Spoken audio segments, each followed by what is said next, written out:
c'est un jour noir pour les socialistes? Un jour de colère.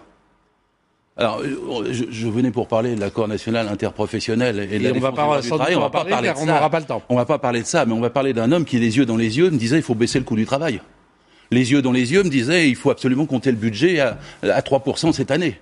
Les yeux dans les yeux, quand on lui disait il y a 60 à 80 milliards de fraude fiscale, parce que c'est ça qui est quand même estimé, disait en gros c'est pas possible. Il était un fraudeur lui-même. On avait un ministre du budget qui s'est censé chasser la fraude fiscale et qui ne le faisait pas. Et maintenant, on va chercher quelques milliards dans les allocations familiales.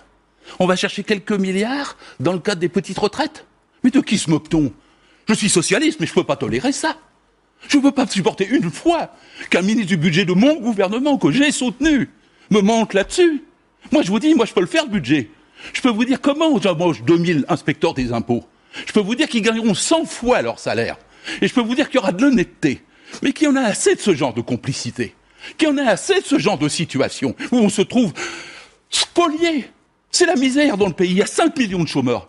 Il y a 10 millions de personnes qui sont pauvres, qui ont moins de 900 € par mois, dont on ne parle pas. Et on est en train de mégoter pour un petit budget pour atteindre 0,5% de déficit. Et on a un chef du budget qui fraude lui-même, qui ment les yeux dans les yeux.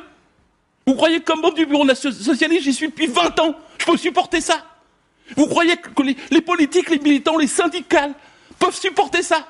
Une seule fois. Moi, je me bats tous les jours. Je fais des réunions tous les jours simplement pour défendre le temps partiel des femmes. Pour défendre les jeunes qui ont des CDD.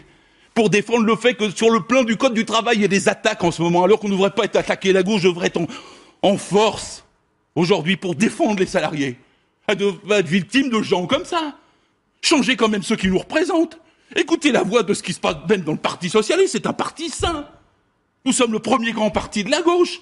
On peut pas être sali par des histoires comme ça, il y en a assez. Je le dis clairement puisque vous me donnez, alors que je venais pour un autre sujet et par hasard l'antenne sur ce sujet.